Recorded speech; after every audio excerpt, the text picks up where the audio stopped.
Les choses que Dieu a révélées pour nous sont dans sa parole. Celles qu'il n'a pas révélées dans sa parole restent des choses cachées, c'est pour lui. La saveur de Dieu, on ne la connaît qu'au travers de l'Église, c'est-à-dire des hommes et des femmes qui font partie du corps de Christ.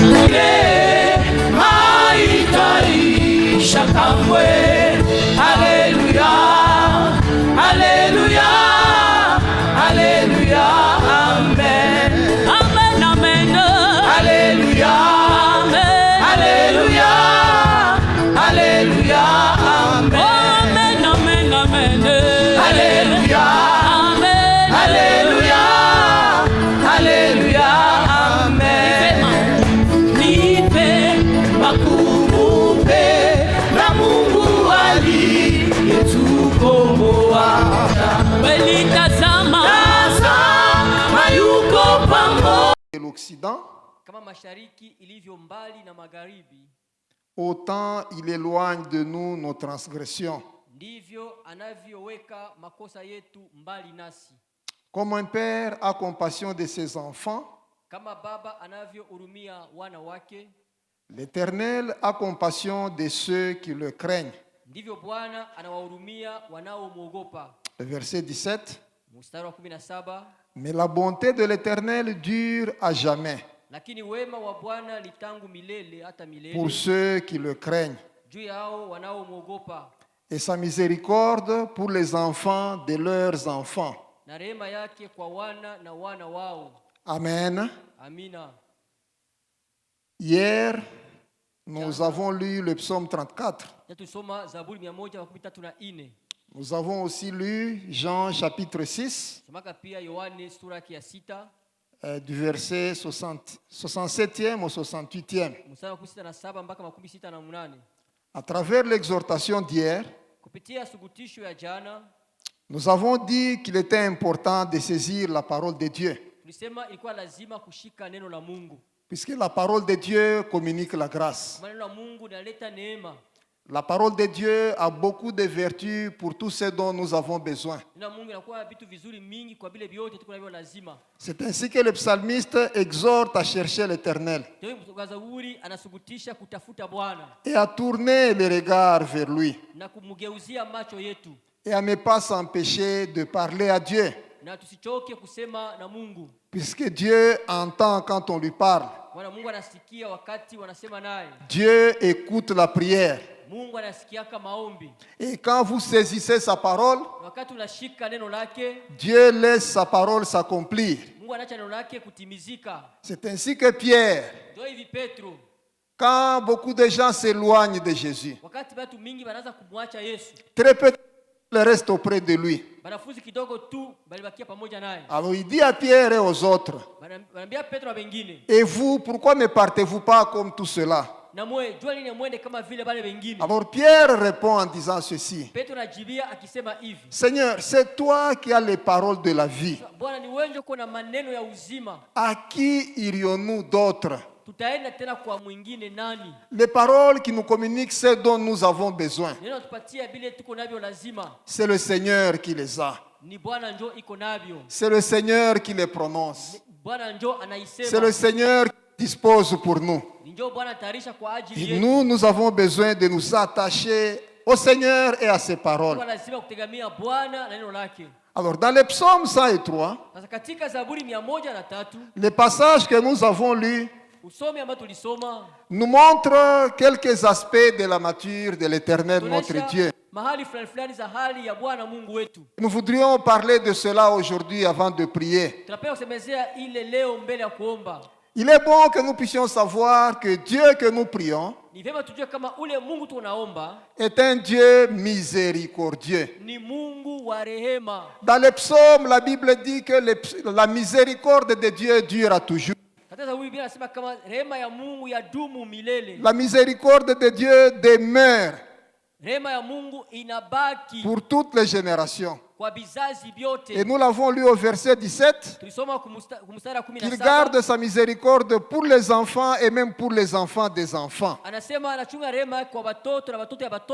La miséricorde du Seigneur est grande. Donc notre Dieu est miséricordieux.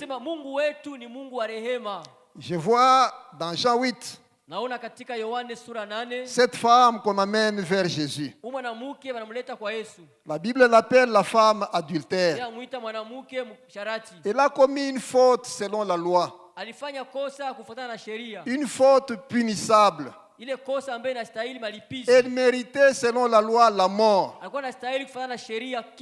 Maintenant, les gens l'amènent vers Jésus et ils disent à Jésus, de telles femmes, notre loi nous autorise de les lapider. Mais maintenant, toi, qu'est-ce que tu dis? Jésus reste d'abord calme.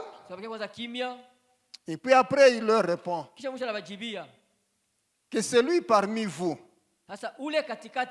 qui n'a jamais commis de péché soit le premier à jeter la pierre sur cette femme. Il y avait toute une foule. Je pense même qu'il y avait d'autres qui avaient déjà des pierres entre leurs mains. Mais la Bible nous montre que, à la parole de Jésus, ces personnes-là ont commencé à partir une après l'autre, jusqu'à laisser Jésus seul avec cette femme. Mais qu'est-ce que Jésus dit à cette femme? Jésus n'avait pas la pierre, mais lui avait la parole de la miséricorde.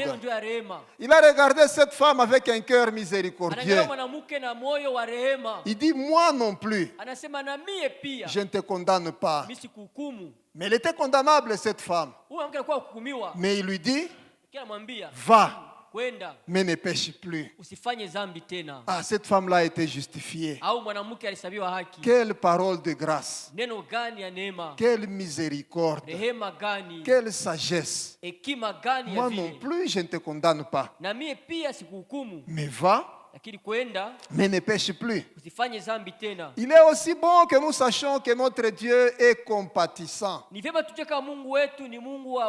Et chaque jour, il nous renouvelle ses compassions. Quand nous lisons dans Lamentation, on nous montre que même que ces compassions ne sont pas arrivées à leur fin. Ces compassions sont grandes. Et il nous suit dans beaucoup de situations. Il nous suit dans beaucoup de circonstances, comme un Dieu compatissant. Hier, nous avons parlé des disciples d'Emmaüs. Ils étaient en train de quitter Jérusalem et ils allaient à Emmaüs. Ils avaient des cœurs tristes. Ils étaient affligés. Pourquoi? Parce que leur Seigneur venait d'être crucifié. Et ils étaient au 3e jour après la crucifixion. Des situations où nous avons des douleurs dans nos cœurs.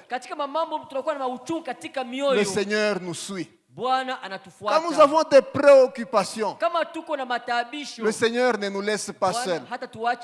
Il a suivi les disciples d'Emmaüs sur le chemin. Il les a trouvés préoccupés. Alors il leur pose la question, pourquoi êtes-vous si tristes? Et ils lui répondent, es-tu le seul qui séjourna à Jérusalem ne puisse pas savoir ce qui s'est passé? Lui, il fait comme s'il ne sait pas. Qu'est-ce qui s'est alors passé? Il commence à lui raconter l'histoire de Jésus de Nazareth, qui était un homme puissant, un prophète puissant en parole et en œuvre, qui faisait des prodiges et des miracles, mais que les principaux sacrificateurs ont arrêté, condamné et crucifié. Ils donnent même une parole de désespoir. Ils disent, nous espérions que ce serait lui qui allait venir délivrer Israël. Et voilà que ça fait 3 jours qu'il a été crucifié. Alors, il commence à leur parler.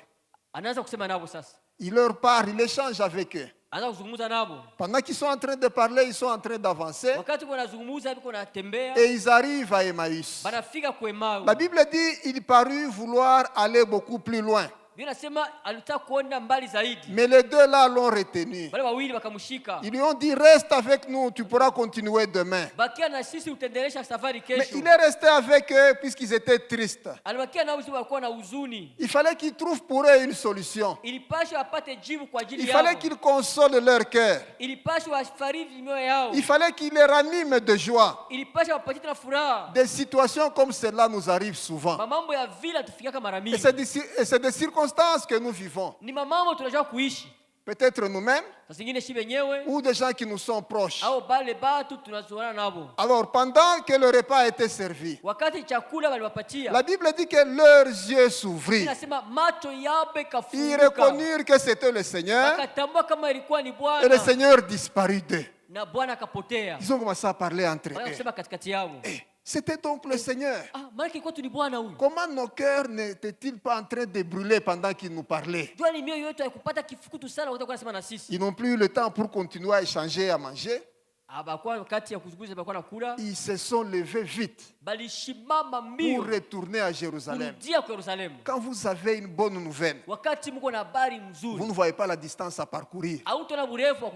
Vous ne craignez pas les dangers. Je pense que là, il rentrait, il faisait déjà tard. C'est quand ils étaient arrivés, lui voulait aller. Ils lui ont dit non, reste avec nous. Tu pourras continuer demain. Mais quand ils ont eu la bonne nouvelle, ils sont rentrés vite à Jérusalem. Ils n'avaient pas peur. Ils n'étaient plus tristes. Ils n'ont pas regardé à la distance. Ils pouvaient se dire, dormons, on va aller demain. Mais la bonne nouvelle, on l'annonce. La bonne nouvelle sur le Seigneur. Le Seigneur nous suit aussi dans beaucoup de circonstances comme celle-là pour nous exprimer son rapprochement, pour nous donner de sa compassion. Pas seulement quand nous sommes éprouvés, pas seulement quand nous sommes attristés, mais dans beaucoup de circonstances comme cela, il est près de chacun de nous. La Bible dit qu'il ne nous laisse pas seuls. Il ne nous abandonne pas. Il est avec nous tout le temps. Et il continue à marcher avec nous jusqu'à la fin du temps. Ne regardons pas Dieu comme quelqu'un qui frappe, un juge sévère. La Bible dit qu'il est lent à la colère. Il est plutôt riche en bonté. Il ne nous traite pas selon nos fautes. Mais quand il nous regarde, il regarde à ce qu'il est. Dieu miséricordieux. Dieu compatissant. Dieu riche en bonté. Je comprends pourquoi quand nous lisons dans Lamentation, ces bontés ne se terminent pas. La Bible dit là-bas que chaque jour il renouvelle ses bontés pour ceux qui le craignent. Et chaque jour il nous donne de ses bontés. Et c'est dans ces bontés que nous avons chaque jour des journées merveilleuses. Que nous avons chaque jour des journées agréables. Qu'il comble chaque jour de joie et de paix nos journées. Le psalmiste dit, c'est ici la journée que l'Éternel a faite. Qu'elle soit pour nous une journée de joie et d'allégresse. Et chaque jour, nous sommes des bénéficiaires des bontés de Dieu. Puisqu'il tient compte de vous. Et il veut vous exprimer ses compassions. Et vous montrer comment il est miséricordieux pour vous. Vous savez, dans beaucoup de situations, Dieu regarde ceux qui souffrent, ceux qui sont à lui. Et il veut leur apporter du secours. Lui-même il nous dit au jour de la détresse, invoque-moi, je te délivrerai. Gloire au Seigneur. Alléluia. Nous allons dans Jean au chapitre 5. Je pense que hier nous avons évoqué encore ce cas de cet homme qui a souffert pendant 38 ans, dont l'ancien Paulin nous a parlé aussi le dimanche. Alors eux, ils sont au bord de la piscine de Bethesda. Et là, il y avait beaucoup de malades. La Bible dit qu'il y avait un grand nombre de malades. Des aveugles, des boiteux et des paralytiques qui attendaient le mouvement de l'eau. Car un ange descendait de temps en temps dans la piscine et il agitait l'eau. Celui qui descendait le premier après que l'eau avait été agitée était guéri, quelle que fût sa maladie. Alors moi je me pose la question. Cet homme malade depuis 38 ans, comment il est arrivé à cette piscine? Qui l'a amené à cette piscine? Puisqu'il dit à Jésus, je n'ai personne pour me jeter dans l'eau quand l'eau est agitée. Vous savez, dans certaines souffrances, il y a même des proches qui vous abandonnent. J'ai comme l'impression qu'on l'a amené. Et comme l'eau tardait d'être agitée, ils l'ont laissé, ils sont partis. Mais il y avait des gens là-bas qui avaient d'autres maladies. Et lui, il voyait. Puisqu'il dit à Jésus, moi, je n'ai personne. Ça veut dire que les autres malades avaient des personnes qui pouvaient les jeter dans l'eau quand l'eau était agitée. Puisque l'eau là, quand elle était agitée, tout malade qui était plongé le premier, la Bible dit quelle que soit sa maladie, il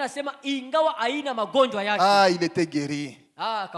Est-ce que la piscine de Bethesda là, c'est pas l'image de Dieu lui-même? Ce n'est pas l'image de Dieu lui-même. Dieu lui-même qui guérit. Qui guérit toute maladie. Qui change toute situation. Dieu lui-même qui attend que les malades viennent vers lui. Mais ici, lui, il s'approche vers eux. Cet homme était sans secours. Mais Dieu lui manifeste sa miséricorde. Je ne sais pas comment Jésus l'a vu. Jésus nous voit, nous tous. Il nous voit dans nos souffrances. Il nous voit dans nos peines. Il voit même quand nous nous sentons seuls. Il voit nos désespoirs. Ne dites pas je suis seul.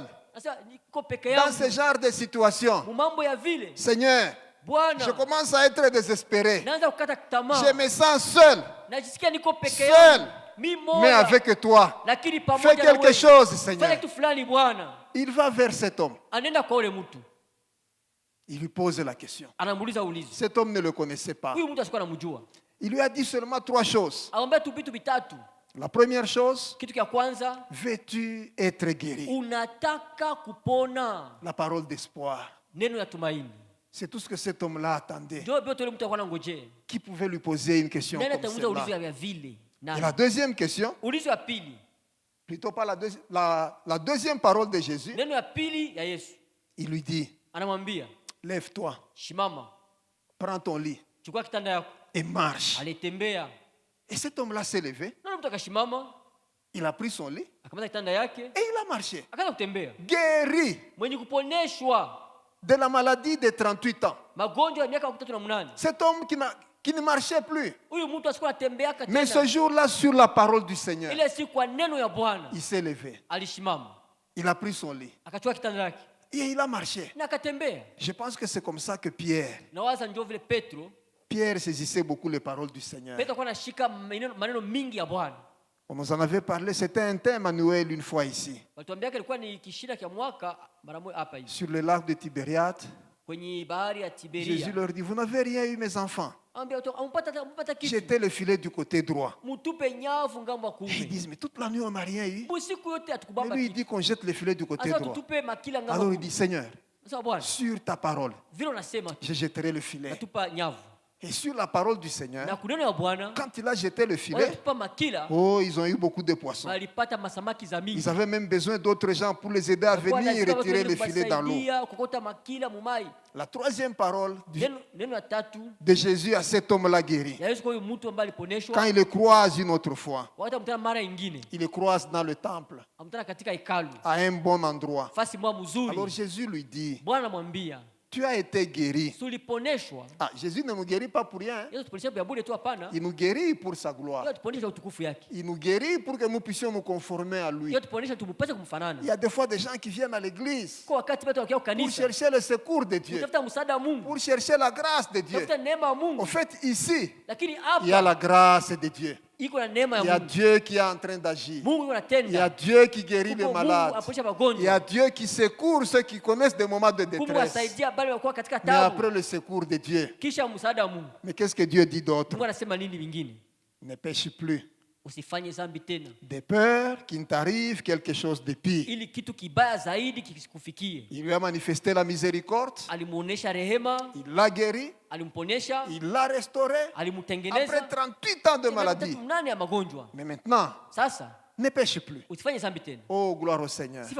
À un autre, il a dit, va dire aux gens de ta maison. Va dire aux gens qui te connaissent. Va leur dire ce que le Seigneur a fait dans ta vie. Oh, gloire au Seigneur. Ça, ce sont des œuvres de miséricorde. Donc, il est bon que nous sachions que le Seigneur est miséricordieux, qu'il nous suit dans toutes nos situations. Et même, il sait voir nos besoins plus que nous-mêmes. Une foule est venue vers Jésus. Là, nous sommes dans Jean 6. Et Jésus s'est entretenu avec cette foule. Et le temps est passé. Et à un moment, la foule devait rentrer. Mais Jésus, quand il a regardé la foule, une foule qui est venue vers lui, qui a passé beaucoup de temps avec lui en train d'écouter son enseignement. Mais maintenant, il s'est fait tard. Les gens devaient partir. Vous savez, l'enseignement de Jésus, c'est un enseignement qui donne la joie. C'est un enseignement qui guérit le cœur. C'est un enseignement qui restaure de vie. C'est un enseignement qui donne la paix. C'est un enseignement qui éclaire. Mais Jésus regarde la foule. Il discerne un besoin. Un besoin pour toute la foule. Alors quand il regarde la foule, il dit, qu'est-ce que nous allons faire pour cette foule? Lui, il trouve que cette foule-là, avant de partir, il est bon qu'il mange quelque chose. Alors il dit aux disciples, il dit à Philippe, où achèterions-nous des pains pour que ces gens aient à manger? Question difficile. D'abord, avec combien d'argent? Et où trouver cette quantité-là de pain pour que toute cette foule-là mange? Il y a des moments quand on veut nourrir une foule comme celle-là, on crée même la crise dans la contrée. Philippe dit, même si les pains qu'on acheterait avec 200 deniers, où trouverions-nous tout ce pain-là? C'est que nous ne savons pas trouver. Dieu dispose de cela. C'est que nous ne savons pas avoir par nos moyens. Dieu a ça dans sa providence. Bon, on vient lui dire aussi qu'il y a quand même un jeune garçon qui a 5 pains et 2 poissons.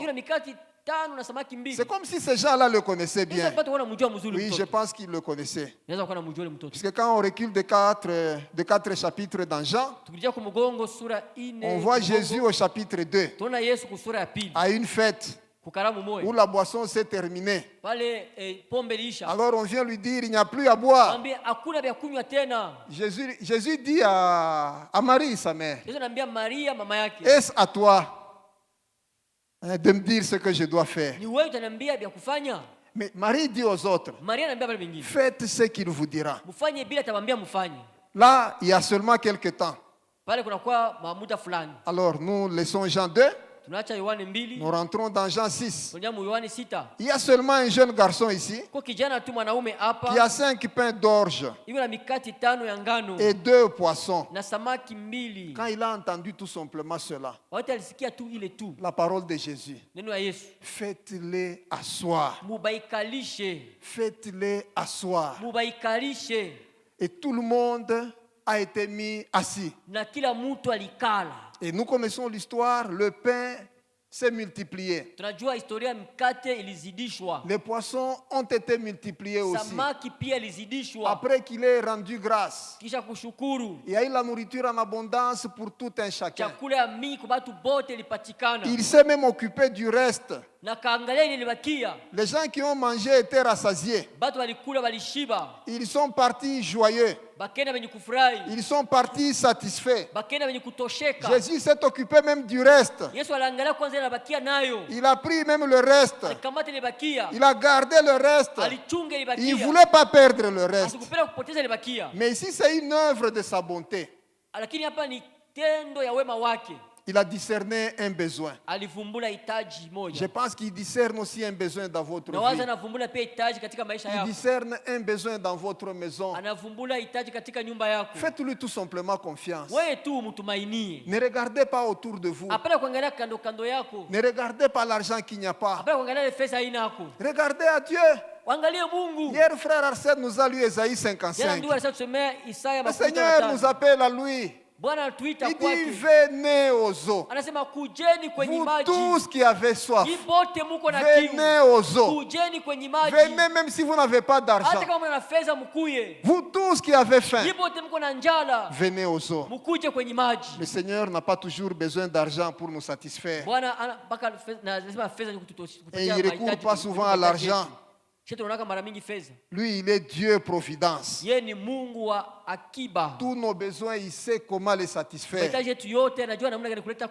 Venez au Seigneur. Il est riche en bonté. Je voulais finir avec un troisième élément pour ce soir. En montrant toujours la miséricorde de Dieu, ses compassions qui ne se terminent pas, comment il ne nous traite pas selon nos fautes, mais il nous demande de ne pas rester dans les fautes et de ne plus commettre de fautes. Et il nous manifeste richement ses bontés. Alors dans Jean 10, dans Jean 10, le Seigneur, il se révèle ici comme étant le bon berger. Le bon berger pour chacun de nous. Il veut que chacun de nous demeure dans sa bergerie. Qu'il reste là où lui-même est. Puisque là, il marche devant nous. Il veut que nous puissions le suivre. Il veut que nous puissions discerner sa voix. Et que nous puissions demeurer en sa présence. L'Éternel est notre bon berger. Et quand nous regardons les caractéristiques du berger, quand nous regardons le travail qu'il fait en tant que berger, il y a quelque chose à retenir pour nous ce soir. Dans le psaume 23, il dit l'Éternel est mon berger. Et donc je ne manquerai de rien. Je ne manquerai de puisque lui, il prend bien soin de vous. Il prend bien soin de chacun de nous. Et dans les soins qu'il nous manifeste, il y a beaucoup de grâce. Il y a d'abord le repos qu'il nous donne. Il nous donne le repos. C'est lui qui dit venez à moi vous tous qui êtes fatigués et chargés. Notre part c'est d'aller vers lui. Et quand vous venez vers lui, il donne repos. Analeta mapumziko. Le repos de Dieu. Mapumziko ya Mungu. Il n'y a que Dieu qui le donne en Jésus-Christ. Il n'y a nulle part où vous pouvez trouver ce repos. Hakuna nafasi ingeweza kupata ile mapumziko. Les psaumes disent, il me fait reposer dans des verts pâturages. Sababu nasema ananipumzisha katika majani mabichi. Le repos de Dieu, il s'installe dans nos cœurs. Mapumziko ya Mungu inakaa katika mioyo yetu. C'est un repos qui se traduit aussi par sa paix qu'il nous donne. Mapumziko yake inaonekana kupitia salama anatupatia. Et chaque fois qu'il était avec ses disciples, il donnait de sa paix. Na wanafunzi wake, il ne veut pas nous voir dans les troubles. Apendi kutuona katika mvurugo. Et plusieurs fois dans les évangiles, sa parole dit que votre cœur ne se trouble pas. Na katika mainjili anasema mioyo yenu isihangaike. Venu avec un cœur tourmenté, laissez-moi vous dire que Jésus donne le repos. Jésus comble votre cœur de sa paix. La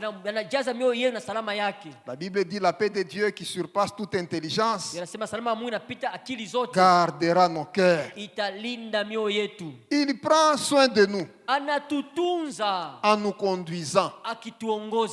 Il ne veut pas que nous puissions marcher seuls. Même si on ne le voit pas avec nos yeux, nous avons besoin de croire qu'il nous conduit. La Bible dit que tout enfant de Dieu, celui qui est enfant de Dieu, il est conduit par l'Esprit de Dieu. C'est une grâce que d'être conduit par l'Esprit de Dieu, que d'être dirigé par l'Esprit de Dieu. Vous dirige, il vous épargne de beaucoup de choses mauvaises. Puisque lui, il sait voir le danger devant. Il sait voir le de l'adversaire. Il sait voir toutes les choses qui ne sont pas bonnes qui sont dressées contre vous. Et il vous dirige de façon à vous épargner. Est-ce que vous n'avez pas besoin de demander la direction de Dieu ce soir? Dans un aspect particulier de votre vie. Et il est prêt à vous diriger. Il est prêt à vous conduire. Il est prêt à vous montrer sa volonté. Il est prêt à vous montrer son chemin. Les psaumes montrent aussi qu'il restaure mon âme. Il restaure l'âme de chacun de nous. Par sa parole qui restaure l'âme de chacun de nous. Jésus a dit au diable, quand il lui a dit, si tu es le Fils de Dieu, transforme ces pierres en pain. Jésus lui a dit, éloigne-toi de moi. Il est écrit, l'homme ne vivra pas de pain seulement, mais de toute parole qui sort de la bouche de Dieu. Il nous restaure, il nous réconforte, il nous rend intérieurement forts et même puissants pour que nous puissions tenir dans cette vie. Sans lui, nous ne pouvons rien faire. Pendant qu'il a de nous conduire et qui nous restaure, il nous protège aussi. Il protège chacun de nous. Il nous protège de beaucoup de choses. Il faut juste lire le psaume 91 pour comprendre comment Dieu est merveilleux. Comment Dieu nous garde, comment Dieu nous protège. J'aime souvent ces psaumes. Et lisant, je réalise toujours, si nos yeux pouvaient s'ouvrir pour voir tout ce qui circule pendant le jour. Nous pensons que les dangers sont seulement pendant la nuit. Il y a des choses qui circulent aussi pendant le jour. Il y a des flèches qui circulent pendant le jour. Il y a des maladies qui circulent pendant le jour. Il y a des contagions, des maladies contagieuses qui sont envoyées pendant le jour. Mais Dieu nous protège de toutes ces choses. Il nous préserve de toutes ces choses. Parce que nous sommes à lui. Nous sommes engagés à marcher avec lui. À le craindre. À le glorifier, à lui appartenir. Et Dieu nous protège. Dieu nous garde de toutes ces choses. Il prend soin de nous pour les besoins de chaque jour. Il ne veut pas que nous puissions manquer de quelque chose. Et chaque jour, Il est aux côtés de chacun de nous. Oh, j'aime le verset 6. Il dit oui, le bonheur et la grâce. Le bonheur et la grâce de Dieu. Le bonheur et la grâce de Dieu m'accompagneront tous les jours. Et j'habiterai dans la maison de l'Éternel jusqu'à la fin de mes jours. Le bonheur de Dieu. La grâce de Dieu. La grâce de Dieu. Source de salut. C'est dans la grâce de Dieu qu'il y a toutes choses. C'est dans la grâce de Dieu qu'il y a la paix. C'est dans la grâce de Dieu qu'il y a la guérison. C'est dans la grâce de Dieu qu'il y a la restauration. C'est dans cette grâce qu'il y a tout ce dont nous avons besoin. Mais le psalmiste dit, oui, le bonheur et la grâce m'accompagneront tous les jours et j'habiterai dans la maison de l'Éternel. J'aimerais que nous puissions dire merci à Dieu pour le bonheur et la grâce qu'il nous donne dans sa miséricorde, dans ses bontés. Notre Dieu compatissant. Disons-lui merci pour le bonheur et la grâce. Disons-lui merci pour sa compagnie. Disons-lui merci pour sa présence au milieu de nous. Il dit, et voici, je suis avec vous tous les jours jusqu'à la fin du temps. Nous baissons nos têtes et nous disons merci à Dieu pour tout cela. Prions ensemble et bénissons Dieu. Alléluia.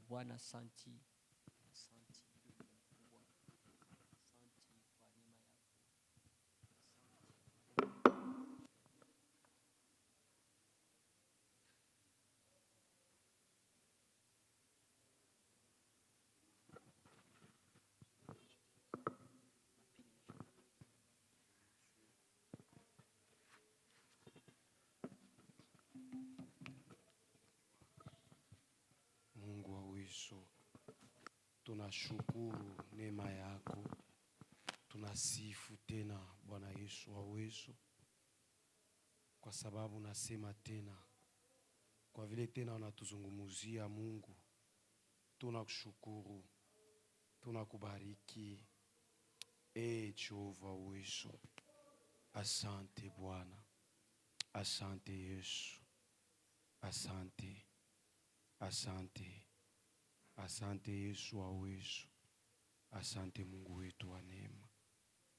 Mungu asante. Asante Jehova. Asante Bwana. Jina lako libarikiwe. Toujours dans cette attitude de prière, nous sommes Dieu pour cette exhortation. Car ceci ou cette exhortation prouve que le Seigneur est avec nous. Parce que déjà au début de notre prière, on a introduit ce programme par Hébreux 4, 16. Qui nous dit, approchons-nous donc avec assurance du trône de la grâce afin d'obtenir miséricorde et de trouver grâce pour être secourus dans nos besoins.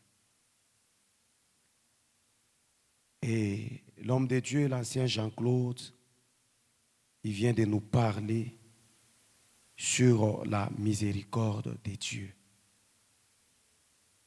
Et en parlant, il a touché aussi à la grâce de Dieu, à la compassion de notre Dieu. Nous n'avons pas beaucoup de commentaires à faire là-dessus. Nous avons encore 30 minutes. Nous voulons consacrer ces 30 minutes à la prière. Que chacun de nous puisse prier, qu'il puisse demander la miséricorde de Dieu. Même dans les moments difficiles, Dieu peut nous faire grâce. Nous pouvons demander à notre Dieu pour que sa miséricorde puisse intervenir dans nos vies pendant le moment difficile. Que le Seigneur, qu'il puisse jeter son regard d'amour, son regard de compassion sur nos vies pour qu'il nous fasse encore grâce, qu'il nous aide, qu'il nous relève, qu'il restaure nos vies, qu'il restaure les familles, des familles découragées, des familles affaiblies par les coups de la vie, de ministères fatigués. Ce soir, le Seigneur vient de nous parler que par ses compassions, sa miséricorde, qu'il puisse renouveler nos vies, de famille. Alors je t'invite à la prière. Chacun de nous va prier selon qu'il a écouté cette exhortation. Et l'homme de Dieu, il a parlé, il a encouragé, il a donné des exemples pour encourager la foi de quelqu'un ce soir. Il a parlé même de Jésus-Christ qui a fait le miracle, qui a nourri autant de personnes. Et cette histoire, au début de notre prière, on a fait aussi allusion à cette histoire. C'est pourquoi nous disons que le Saint-Esprit, il parle. Il est là au milieu de nous. Alors, ne sois pas distrait dans la présence de Dieu. Lorsque nous nous approchons avec assurance, cette assurance, nous disions au début de notre programme que il n'en est qu'à Neno litasimama, neno litasimama, mambo yote yatapita, lakini neno litasimama, neno litasimama, neno litasimama, mambo yote yatapita, lakini neno litasimama. Vitabu vingi sana vimeandikwa kwa hekima yake mwanadamu, vikitupotosha waziwazi vile twaweza kuishi vyema duniani. Ila yabidi tuelewe kwamba pale mwanzo kulikuwa neno, naye neno alikuwepo kwa Mungu, naye neno alikuwa Mungu. Neno litasimama, neno litasimama, mambo yote yatapita, lakini neno litasimama, neno litasimama, neno litasimama, mambo yote yatapita, lakini neno litasimama. Warembo wote watapita, wanaume mali safi watapita.